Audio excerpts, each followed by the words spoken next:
Season 2 of the Strange, Rare, and Peculiar podcast, a place to learn more about homeopathy, deepening your knowledge, expanding your universe of possibility in the world of health and well-being through homeopathy. Homeo what? Homeo what?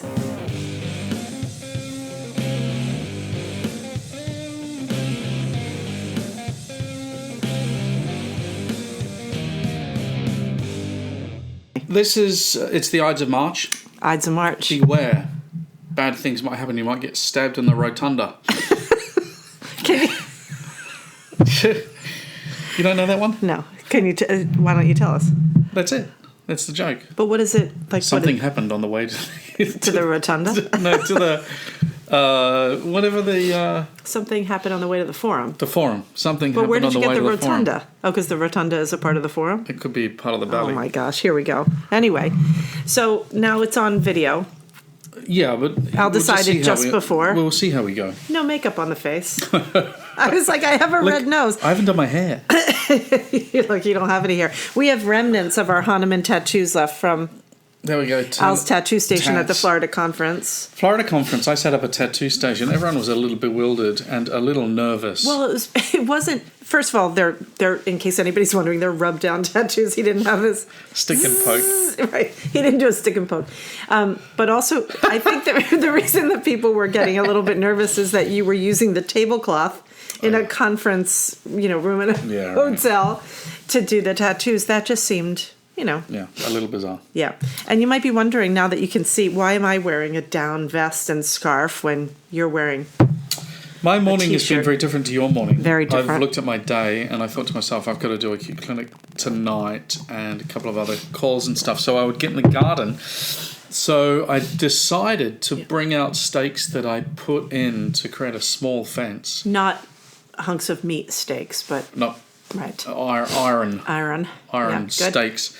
And boy, did I bury those suckers deep. Did you? And I mean, I was worried about hernias and all the rest of it. Then I worked out the perfect way to get them out. We're going to have to get you a truss. A truss? Of course that would do.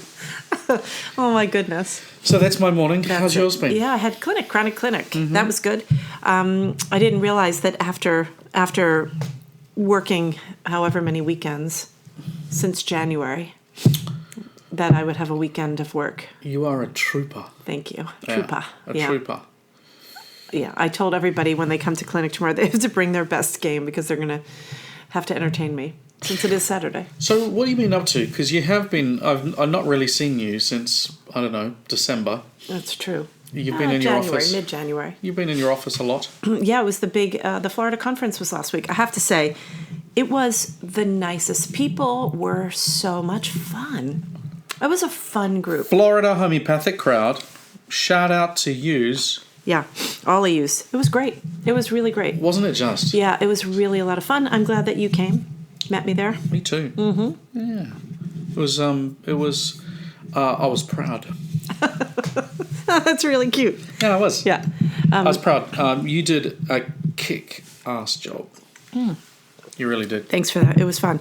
It was sort of my sort of conference as well because, I mean, we might talk about this, but you didn't really focus on endless remedies. It was just this is our theory, our philosophy. Right. This is how we approach it. I'm a Hahnemanniac. Yeah. Yeah, I acknowledged that. Yeah, it was actually really fun. And I think, what you doing there? Just getting rid of some fluff. I have a hole in this vest, I think. You leave anyway, I'll be leaving fluff. It was, in planning this, so it was the Florida conference, it's old school. We mentioned this on the last podcast, I think, where it's one speaker for the whole weekend. And I'll tell you, even though, I teach all day, I mean, we used to do the weekend teachings, it was really different to put together sort of an arc. That, for me, what I wanted was, I wanted it to make sense. I wanted each thing to be tied together rather than 8 segments of just different random things, tying it all together. And it was a lot of work, but it was really satisfying because there was an opportunity to gather a lot of allopathic research. looking at autoimmunity and different autoimmune conditions through the lens of the medications that are prescribed, the side effects, the off-label prescribing, but also the sort of the connections between the various autoimmune diseases. So it was good. And I started out, I thought I was going to present 4 cases, and I think in the end there were maybe about 8 that I included. Well, here's the thing. I mean, so often you go to a conference. I've done it myself, where I've got a good case, and I really, I know that I can demonstrate aspects of our theory, philosophy, or case taking, or something through it, or materia medica, and you teach the case. But what I really enjoyed about you is you didn't do that. You very often started with a piece of theory and philosophy, and then you taught the first 10 minutes of the case. Oh, yeah. And then you discussed, it all flowed, and you discussed this and this and this, and then often actually went to another case,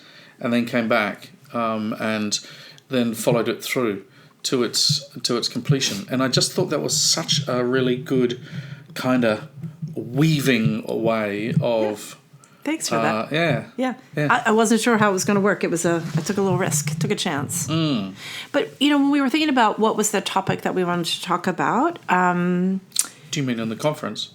No, I mean today, for the podcast. Oh, I haven't finished talking about Florida yet. Oh, okay, you may proceed.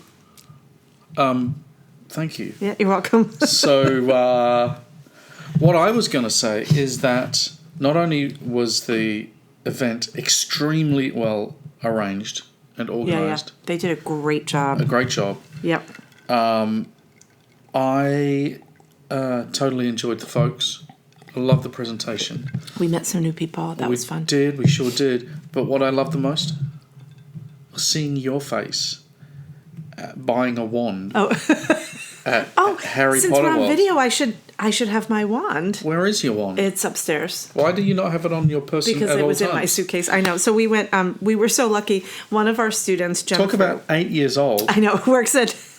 She works at Universal and got us tickets. Yo, Jen. And we went with her and Caroline, another student from our full-time program.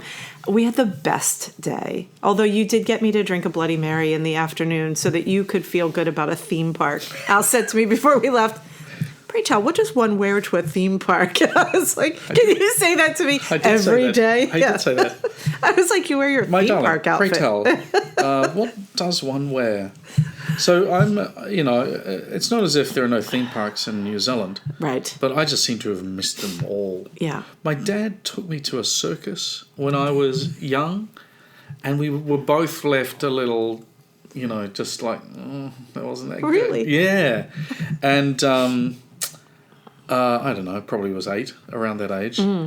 And have always avoided the rides, even though I'm big on adventure. But I suppose for me, I want to have my feet on the ground. Right. I've climbed high, in altitude, and I'm not a great swimmer in the depths of the ocean. But, I like to have some sort of connection with the earth. Those rides, it's just a vomitorium. It is a total vomitorium. You couldn't pay me. Yeah. You couldn't pay me to do it. I was just watching the one that goes straight up, and up like this, and then it goes over the top, and then it does this twirling down thing. Oh, yeah. I would have had a heart attack on the way up, and then I would have vomited on the way down. You know who you want to have a chat to about that is Christine in your Licatec, in your clinic? Really? Oh, she's hilarious. Oh, on you were rides. asking me, wait, how do you know? Have you been to a theme park with Christine? No, because there was a topic of conversation in our research meeting yesterday. Oh. About theme park rides. Yeah, she's all about them. Is she really? I love that about her. Anyway, the point that I just wanted to make, and then let's leave Florida alone, was that the look of pure joy on your face on a number of occasions was gorgeous. Oh, thanks. You're talking about at Harry Potter World. Yeah. I had the best time. I loved it. I think what I loved was imagining all the children for whom that would have been like the most real moment, like all their dreams coming to life. I could still like access that part of myself in that. Yeah. It was amazing. The workmanship on building there's like Diagon Alley and Nocturne Alley, and there's this dragon that spews fire, and gosh, just what went into it. There's this one little shop that's like the astronomical shop where on the top, there's like a shelf and it's all painted blue with stars and things. And then these gorgeous pieces of, I don't know, ancient astronomical equipment were in there. That was unbelievable. And then we went to the wand shop, Ollivanders, and you pick the wand based on the character. And I actually wanted McGonagall's wand. Caroline got McGonagall's. Well, you wanted the Dumbledore wand, and I thought 2 was quite excessive. I wanted a wand? Well, you picked, it was fine. But yeah, I didn't quite realise what was being asked of me. My logic was that she survived Minerva, right? Minerva. Yeah, she survived, and she kept the thing going. You know, a bit like Melanie. I'm always good for that. Can we get to the homeopathy part now? All right. Everybody's tuned out. I was shocked to find out how many people listen to our podcast. We made some new friends in Florida, people who came to the conference because they listened to the podcast. That was amazing. Thanks for that, people. Oh, and now you get to see the beverages, and it's weird because I'm having an ice water day, which is why I'm wearing my Arctic clothing. Right. I was super thirsty today. Yeah. Anyway, let's talk, because one of the things I want to talk about, we were having a conversation about, we were talking about the conference, and we were talking about what usually happens in a homeopathy conference, or there's so much materia medica that gets taught. That seems to be the focus, doesn't it? A lot of the time. I don't know. To me, it seems like candy, and that's not my favourite thing. Well, you need to know it. You need to know a lot of materia medica, but you're right, it is a bit like candy, isn't it? Yeah, for me, I've never, maybe it's actually a personal statement, I've just never really been either strong on it, or I've always told myself, well, here we are in the library. I mean, yeah, that's right. I know where all the books are. I mean, I do. I know if I need Hull's where it is. Yeah. It's over there. Yeah. If I need the materia medica of, Shulton, it's over there. Yeah. If I know where, Alastair Gray's proving is, it's over there. Right. So for me, materia medica is something which is not really that unchanging. It's good to get perspectives on it. Different remedies, different cultural the thing. And personal reference. Yeah, different interpretations and cases. And cases are unusual presentations. Yeah, but not for me. Yeah. I'm and I'd love to go into significant depth one day about it, but I don't think I'm ready. But for me, the least impressive part of homeopathy is teaching by cases. Teaching by cases. And case stories. But don't you think it helps the students to remember? Totally. No, it totally does. Yeah. But in terms of the solidity of the intel... Sure. It's the least solid... I don't want to say the word. Science! Science! It's the least scientific of all of the ways that we gather information and go about our business. You mean through cases? Yes. Yeah. Fair enough. N equals 1. Right. However. Because they're a great way to keep students awake. Well, you have to. And also but it's also what you remember, what you take away. Like, I love teaching. And laughing. I love teaching phosphorus. Oh. That's one of my favorite remedies You're awesome to teach. At it. For obvious reasons. It's because that little phosphorescent part of me that is always there. But Tinkerbell. Or you're sick? I have that. It's a little bit more of that. No wonder I'm a homeopath. I have that. I feel that. But there's that one case. I've got the case of this kid, and it was the most unusual phosphorus case. And he had been seen by another homeopath who didn't tell what the remedy was. And then I took the case, so I didn't know if some of the obvious remedies had already been given. Okay, so I'd try a couple of things. And one of the remedies that I had given, because this kid was like super violent, and one of the remedies was androctonus. So that's, Israeli scorpion. I mean, it's like a lack of remorse, violence with a lack of remorse. And that was sort of the flavor profile of this case. At the end of the day, the remedy that solved it was phosphorus, which, do you remember when I was working on the case? Oh, totally. I still remember it to this day. Yeah. Yep. We were taking one of my kids on a college tour. We were in Northampton, Massachusetts, at a hotel bar. That's right. getting ready to go to dinner, and I was not leaving until I figured out what to do with this case. And I said to you, I think I'm going to give phosphorus. And you said, if that works, you got to teach that case because that would be the weirdest, And it was it hinged on sort of one aspect of the case, which was this idea, the delusion of being despised. And this kid was funny. He would have been, I don't remember how old he was when I first saw him. I want to say he was maybe 7, 8 years old, something like this. But he had been telling his mother from when he was really little, you're not coming to my bar mitzvah. He was like preparing her. And then the question though was, well, why?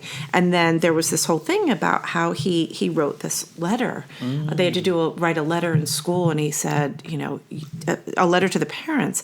And he wrote, you don't love me, blah, blah, blah, blah, blah, which just so...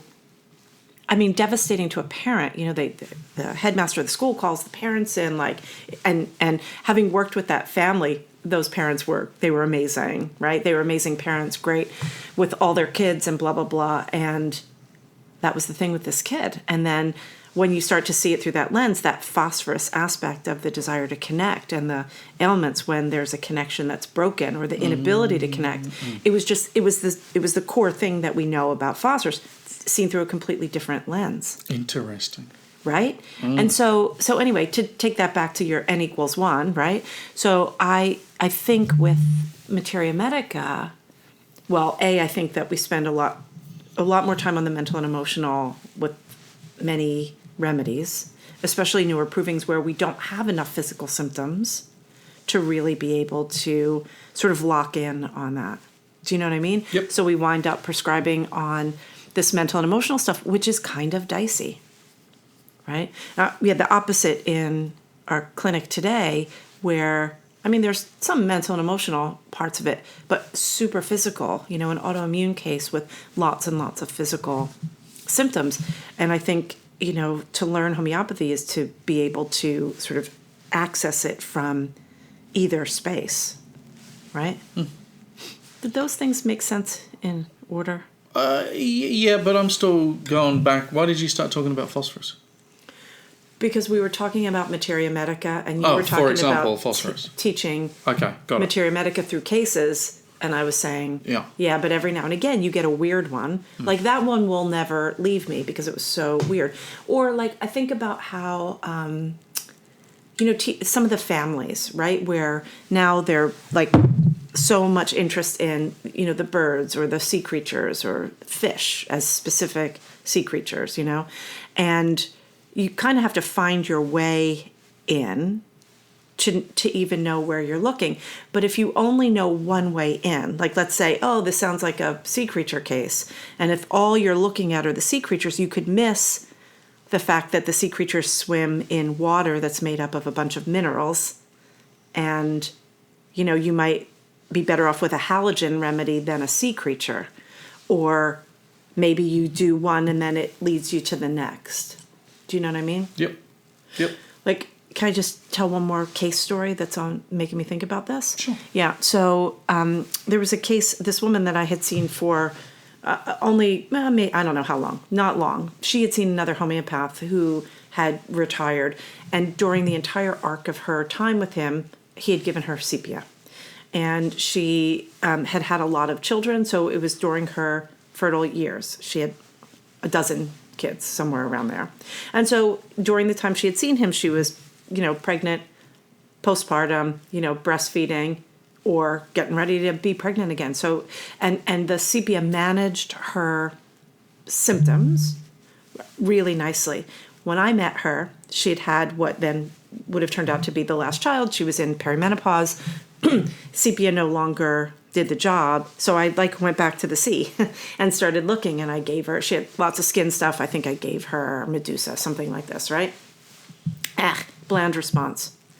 Then gave her a mineral remedy that was, a mineral that's very prevalent in the sea, right? So you start to see these sort of relationships between sort of kingdoms and kingdom expressions that takes us beyond the, that sort of finite kingdom differential that we hear about now. Got it. Do you know what I mean? Yeah. Yeah. So that... To me, it's a more nuanced understanding than animals, vegetables, and minerals. Sure. Yeah, totally. Which, as we know, is but only 3 of many, many kingdoms. Right. But that was, like that idea of learning materia medica becomes learning by analogy and connection. You sort of learn something, but then you have to learn what it relates to. I appreciate that very much. Right? Yeah. Shout out to Richard Pitt, huh? Good book. Oh, yeah. His Comparative Materia Medica. His Comparative Materia Medica, yeah. You're talking about the blue one. Yeah. Well, both, actually. They're both Comparative Materia Medica, aren't they? I haven't really had a chance to look at the new one.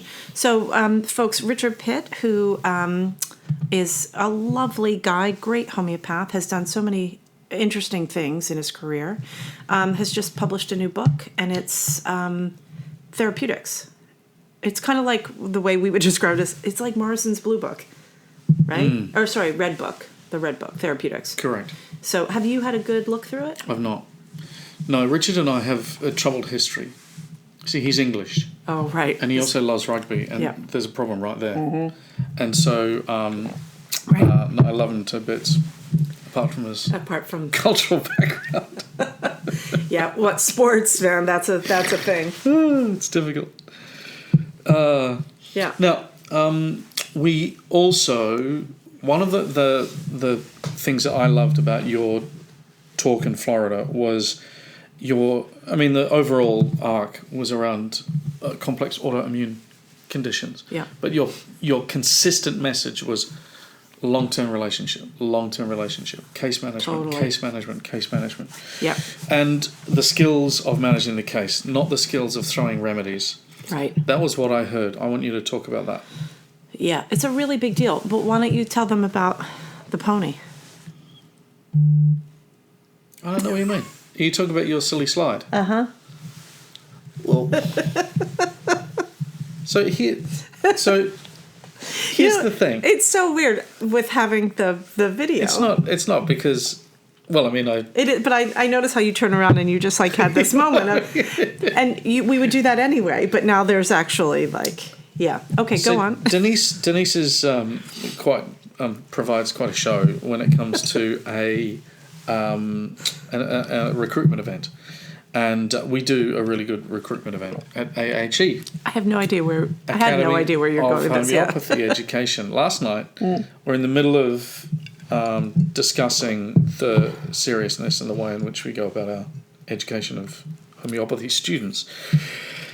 And she says, quote, if you go to a school and you don't know how to make a first prescription... A homeopathy school, and you don't know how to make a first prescription, you should get your money back and a pony. No, well, you should get your money back, right? Yeah. You should get an all-expenses-paid trip to Tahiti and a pony. So I have a number of challenges around that statement. The first is, I don't think the first prescription is the most difficult. The second that's the point. The second prescription is the most difficult. Yeah. If you go to a homeopathy school and you don't know how to do a second prescription, then you need your money back. No. See, I don't think it's coming out right. No. It's exactly right. Maybe this is going to get us to the bottom of this. If you can't do the first prescription, get your money back. Because if you can't even do that, then you didn't get anywhere. But you're not describing that in context, which is it's the case management. Exactly. It's the second prescription, which is in context. thing. No, it's not. No one understands it. Yes, they do. Everybody Especially does. when you bring up the bloody pony. Like, what's a pony got to do with anything? Because everybody wants a pony. No, they don't. Actually, there are some horsey girls that might need a pony. Yeah. And might. Or like, a full-size horse. But it's just it's a thing. Or a donkey. Or a mule. A donkey or named a Johnny Cash. We have a student with a donkey named Johnny Cash. If that's not the best thing that you've ever heard, I don't know what is. Yes. But this idea, though, about the first prescription versus long-term follow-up, long-term case management. I've never understood that's what you mean. Yeah, of course. Well, no, it's not, of course, because I don't think that I'm an idiot. And so I've fully not understood what you're talking about. Yeah. All right, so that's the first thing. The second thing is, sure, if you've gone to a poor school and you don't get what you need, get your money back. Now, the trip to Tahiti, why? I don't know. You even know where it is? Yeah, I mean, roughly. Like, where is it? It's over there.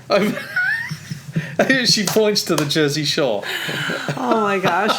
But the idea, I think it must have been like growing up with game shows on the television where that would be like the big prize. You would get a trip to Tahiti. All right. Okay. That's why. All right. Yeah. Yeah. So, all right. So you get a big prize. It's prize. further than Vegas. It's much further than Vegas, and it's not in the same direction. Well, I guess you could get there from that way. No, you do. Yeah, That's how you do. get there. Yeah. All right. Well, because the Earth is round. What? And then... You know what? This is really going in a very strange direction. Then... Because it's all about long-term case management. Yeah. Long-term case management. So when you say that, are you saying that our emphasis at this school is teaching you how to be great long-term case management experts? You have to. Look, because, one of the things that I'll often ask a group of people that I'm teaching is, how many of you got one remedy and, you were healed? I am healed. Nobody. I mean, if you have an acute, vomiting, diarrhea, get yourself a little veratrum or arsenicum or something like this. No, but an acute intervention. But with chronic issues, it often takes more, Hahnemann says in Aphorism 171. It's more than often. It is 95% Almost of the time. always. Yeah. Every now and again. But we all get 5%. You've got your 5%. Oh my gosh, one of my favorite cases is a woman that got phosphoric acid, and it was a very early case. In fact, it was one of my cases that was submitted for the CCH exam. And back when we used to have to submit a deck of things, and that's really cold. You might not like it. Thank you. And so that's the only remedy that she's ever had, and it's been 20 years. Actually, I took her case, I think, in 2003, if I'm right. And she had so much pathology, terrible autoimmune case, and that remedy just got her moving. And then she was good. I didn't hear from her for a while, and then she reached back out again, and she had been good. I mean, not like perfect, but nothing that she felt like she needed to reach out for. And then she tanked again and got phosphoric acid, and and then good to go. I mean, that's one of the few cases where this person has only ever had one remedy. It's interesting, isn't it? I asked back in twice I've interviewed Rajan, and one was, I think it was 2010. So what's that? 14 years ago. And we had a long conversation. I said, "How? What?" It was more of a chat that turned into but anyway, it was an interview. But I said, how many of those cases, those amazing cases, do you get? He said, 5%. And the rest of it, he works like a normal homeopath. Sure. At the time I sat in with him in Mumbai. I sat just in the corner of the room. I was the only observer that day, and he probably saw 15 clients. All of those prescriptions were case management skills, prescriptions. Yeah. All of them were follow-ups. Sorry, it was a follow-up afternoon. It wasn't a first prescription. But, Calicarb here and causticum there and a dose of aurum there. Bread and butter. Yeah, totally. Really interesting. And often, quite quick follow-ups, 20-minute follow-ups, half-an-hour follow-ups. Oh, that's not that quick. 15 minutes is quick. But do you remember that time we were having dinner? We were at a JAC conference, and you and Rajan and Kimalia were telling jokes. If you ever get the opportunity to hear these three, it's like one-upsmanship of the jokes and funny. And the three different accents, I think, make it even more interesting. And I don't do a good Indian accent. I don't do a good any accent. They all end up sounding the same. Welsh. No. Anyway, but... That was funny. What? That night? That dinner. Oh, my gosh. It was so funny. But anyway, you three with your jokes and really... it kept going and it kept escalating. We're crying, laughing. Anyway, but then the only addition, the only good addition that could have made that even better, Jeremy. Having the Jewish option. Yeah, it would have also been very funny. It would have been amazing. That really, that would have been too much. It was just in stitches. But at one point, you were telling jokes about me at one point, which, easy target. But you were talking about how if I get worked up, the lights go out and this and that. But it's in the middle of all of this storytelling. All this stuff is going on. And I'm sitting here. Mm-hmm. And then I think you were here, maybe Laurie. I'm on the other side. You're on the other side. Laurie Dack was sitting here. Yeah. And then RSHom was on the other side. And you start talking about me with the things. He leans back and he leans over and he says, how do you feel about that? It's like all the hilarity. And he just got right into, I'm going to solve this problem for you. That was really something. It was too. Yeah. But we got to this from long-term case management, didn't we? This is quite a meandering. Well, it's all right. I think but it's also because we're getting back on the horse because it's been a while, isn't it? Yeah. But when it comes to, some of the trends that we see in homeopathy at the moment, the threads, the themes and trends, the remedy is at the heart of it. At the heart of the protocol, the quick changing of this remedy to deal with that reaction. An example of what I mean is that a chronic case came in the clinic. I'm the supervisor. The student does an excellent job. Senior student does a great job and selects a remedy. The prescription goes out and the client starts to wobble, and on the border of complaining about, I'm not better. When I called, the first thing that became clear that it wasn't a changing symptom picture that required a new remedy or any sort of grumbles. It was a straight up return of an old symptom. Oh. And, just, again, it sounds so simple, but that means something very, very different. Yeah, and it sure does. Like that. It's in because I wrote that book on. You did, didn't you? I did, but I found the quote that I really wanted at the beginning, and Henny Hoyden's Mast, your favourite, said, "It's not the first prescription that's the most difficult; it's the second." And what we all do, and we all do it, and we all do it. You see a symptom picture coming, and you prescribe on it, and it's too soon. And she said, wait, just wait. Yeah.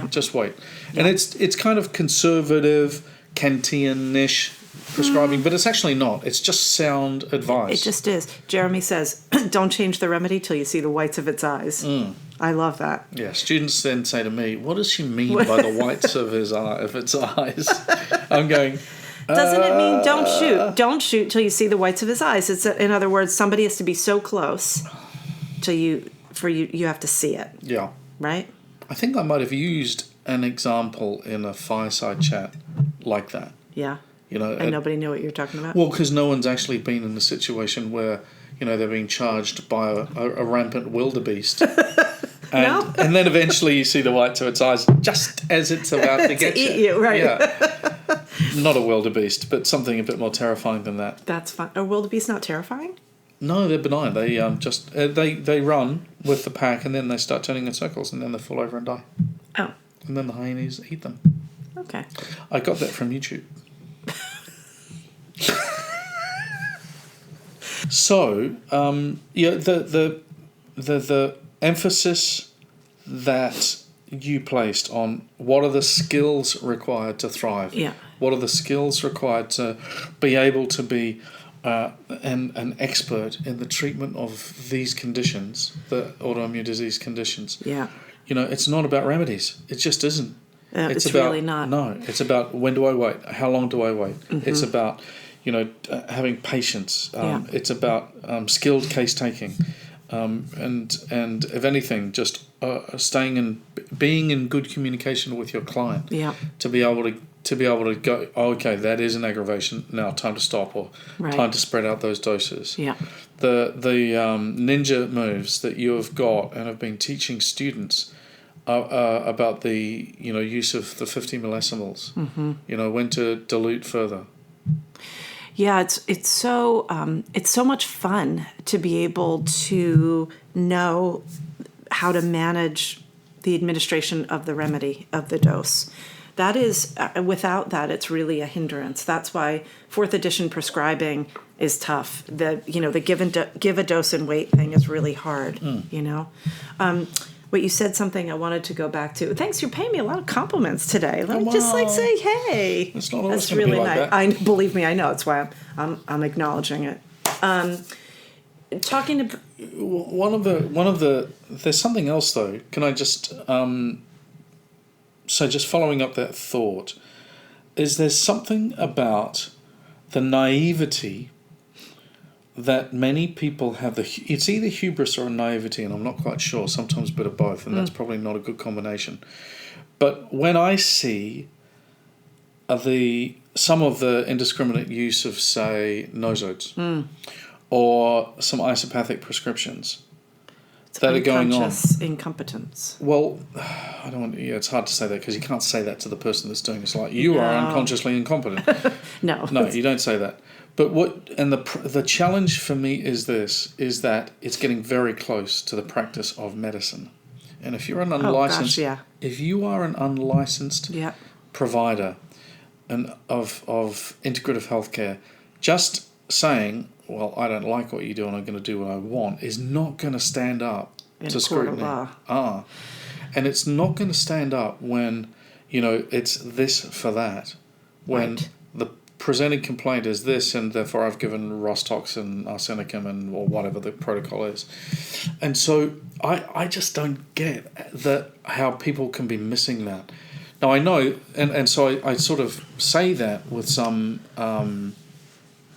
whatever the opposite is, but a humbleness, because for me, I take not practicing medicine without a license really seriously. Well, heck yeah. And I did it in countries that are much more liberal in their interpretation than here. Yeah. So yeah, it is. It's really surprising. So I just want to translate that because I think there were a couple of short. Sorry about that. In my job as, I'll translate what Al says. Or when I say to you, and tell them who he is. Right? All right, it's just like, I just feel like my thesis advisor is still on my back, still walking with me, reminding me to articulate every point. Anyway, this idea, there are a couple of things, a couple of trends, and actually this was woven through my presentations, was this idea that homeopathy is so much about one root of a disease. Yeah. And so this idea, when talking about complex autoimmunity, we're talking about developed sora. In other words, all of the expressions of that suffering are coming from the same place. There's a distunement at the root, and from that come all of these symptoms. And while there can be a handful of different energetic imbalances that are there, right? When Hahnemann talks about a complex disease being it sort of takes root in the place of maximum susceptibility, right? Okay. So you've got this one disease and you've got all of its other expressions. And the thing that has always drawn us to homeopathy over the years was moving away from the reductionistic paradigm, moving away from the this for that. You have a sinus infection, take the antibiotics for the sinus infection. You have inflammation, take an anti-inflammatory. You have depression, take an antidepressant. And there was this time when I remember when I first started teaching, the examples I would use with the newer students would be to say something like, the typical client that arrives to the homeopath. It used to be middle-aged women with existential angst, migraines, some hormonal imbalance, and they can't sleep. That was like wearing a pashmina. Wearing a pashmina. That was the homeopath. Or Eileen Fisher. Wearing the pashmina. Anyway, so the client would come for that, and they would have been to a whole bunch of providers. They would have been to the gynae. They would have gotten their, whatever, some sort of hormonal thing. They would have gotten their Imitrex for their migraines. They would have gotten their, Ambien for their sleeping issues. And now they've got this cocktail of medications, and they feel even sicker, yada, yada, yada. And they come to the homeopath, who sees them in their entirety. There's the beautiful therapeutic relationship. There's the understanding of the complexity of the condition and the way in which the homeopath acknowledges the inner relationship of all of the symptoms. It's great, right? But now the opposite is happening. Right. We get people who have come to us and they take this remedy for this ill. It's the pill for each ill. And now it's the individuality and the totality are gone. And it's been replaced by the pill for the ill. You mean the homeopathic pill. Yeah. And is there a consequence to that, do you think? Oh my gosh. There's a terrible consequence to it. Well, what is that? I don't want to say that. Well, I want to say it. So one of the things that we're doing at the moment, we've just essentially launched it today. Gabby is really going to help. So we are we're doing a piece of preparatory research in the research office. So folks, not talking about studying homeopathy now or homeopathy, but researching in homeopathy. And we've noticed this the phenomena that Denise just mentioned. And so we've got a group of skilled volunteers and students going through every case in our clinic since 2016, looking for cases where what Denise just said, like people taking this for that and this for that and this for that. We call it tic-tac prescribing. Yeah, so and I think firstly we're going to have to understand what do we mean by that, because I think we probably mean a bunch of different things. Yeah. Tic-tac prescribing, I mean those situations where a client of mine turned up and had in the last 10 years 183 remedies. She had a list. She just sent the list. I said, different. Not 183 doses, 183 different remedies. Including thyme, 10M. Thyme? Not the herb, THYME, but no, thyme. Like as a clock. Yeah, stop. And so we... Sorry, wait. Can I just have a moment? Like, what could that possibly... Like, I'm down for the imponderables. I love me some woo-woo. But where I get a little bit, like... where I can't make the leap, and like we have friends who are like not okay with like eagle's blood as a remedy, right? Which feels so tangible, but like weather related remedies. Yes. Tempest, is that? Yeah, and thyme. I'd have been happier if you said it was thyme, like the herb. It wasn't. Anyway, let's not talk about the imponderables. Sorry. Because sorry. Because you've distracted me. I'm sorry.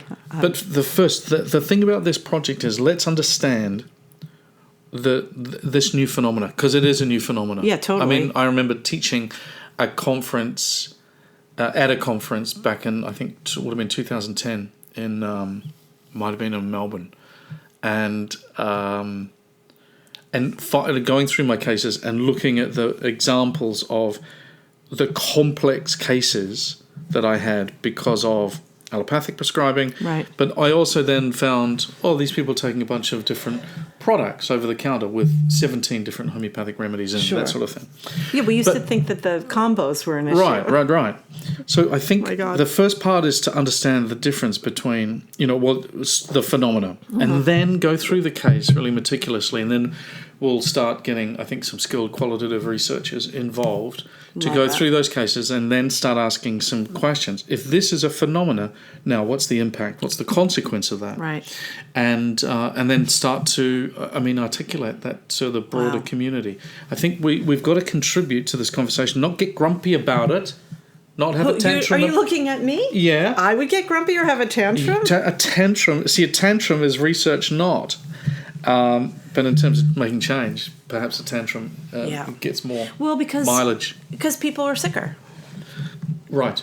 Well, this is what we see. And that's anecdotal evidence. And that's what we need to articulate. And I'll tell you, and I'm not sure how we might get this data, but that is not just lots and lots of remedies, but is there a difference when there are lots and lots of nosodes? Good. Because the cases that I find to be almost impossible to unpick are the ones where there's no thread to pull. The vital force is like, I don't want to say it's flatlined. It's not so much as flatlined. There's the individuality doesn't speak through anymore. Yeah. We are at our best when we've got vitality to work with and individual symptoms. And we're useless when we don't have either of those. And we've got to wrap up in a few minutes because I'm leading ACEs at the top of the hour. I'm just getting a groove up. Oh, well, this isn't Gone with the Wind over here. These people got things to do. Anyway, now, I'm not sure how I feel about this, firstly, from my profile, God forbid, but just also people like sort of, I don't know. What's it going to be like to not be thinking about being on the camera? Does it matter? Anyway, we could discuss that off camera. Yeah, we could. Okay, good. Fair enough. What I was going to say is the other thing about in sort of, let me think of how to begin this. So homeopathy, it's a thing, right? It's an actual system of medicine. And part of being a Hahnemaniac is sort of this respect for the discovery and development of this medicine. That Hahnemann had a unique set of discoveries, both because he was well positioned in the sort of arc of history, right? Coming on the end of Hippocratic, sort of in harmony with the elements reality of medicine, into the beginning of the bioreductionistic era, right? So he's situated at this point of great discovery, yeah? And so he also was doing a very particular thing. And that very particular thing that he was doing was understanding what, I've come to realize is medical alchemy, but that the chemistry, the understanding of how to make the remedies and how they are meant to be applied is really clear. And when I think back on that, Hahnemann does acknowledge that substances made from disease products, nosodes, are going to have clinical value. There's no question. He says that. He talks about it in the footnote to Aphorism 56, where he's talking about isopathy versus homeopathy, and that it's the isopathic application that he has the problem with, not the not the nosodes themselves. Mm-hmm. That being said, well, I can contradict myself, but that being said, what I was thinking was, in the sort of grand scheme of things, was the use of biological products, outputs, viruses and whatever else are considered a part of, nosodes, outputs of diseases, was that a part of medical alchemy? And I was about to say, except, if everything happens at the time that it's meant to, and we're getting into this place now where we are so far removed from the capacity to be in harmony with our environment because we've done a basic kill of all of the viruses, bacteria, any of the microorganisms that we could find, we'd kill. Yeah. Does it mean that maybe this is a time when more of them will be needed? Maybe we're coming to that place. And so this overuse of nosodes, albeit used in reasons that are far different than they're being used isopathically, basically. Mm-hmm. But maybe it's a harbinger of what is to come, that we may need to understand the results of these, of provings of these remedies. But, taken to its next conclusion, is it a harder proving to do? No, sir. Yeah. You haven't seen it with tuberculinum, right? No harder than... No, it was a dramatic proving, but it was no more difficult or simple or no different to any other proving. Yeah. Okay. Yeah. So maybe that's where it's leading us. Huh. Anyway, this was tangential. Righty-ho. Right.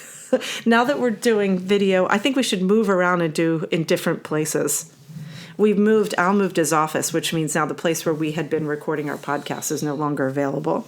But I think we should do next week or another time. Let's do a Strange, Rare, and Peculiar After Dark. Let's do a cocktail version. Oh. Sounds marvelous. All right. All right, folks. Hey, this was fun, I think. Time to get out of here. Yeah. See you later. See ya. HOHM Foundation is hard at work. The Practitioner-Generated Research Network is like nothing the homeopathy community has seen before.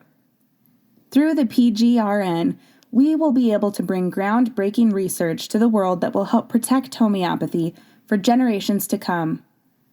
Learn more about how you can contribute to research at HOHM.org. hohmfoundation.org. That's home, HOHM Foundation.org.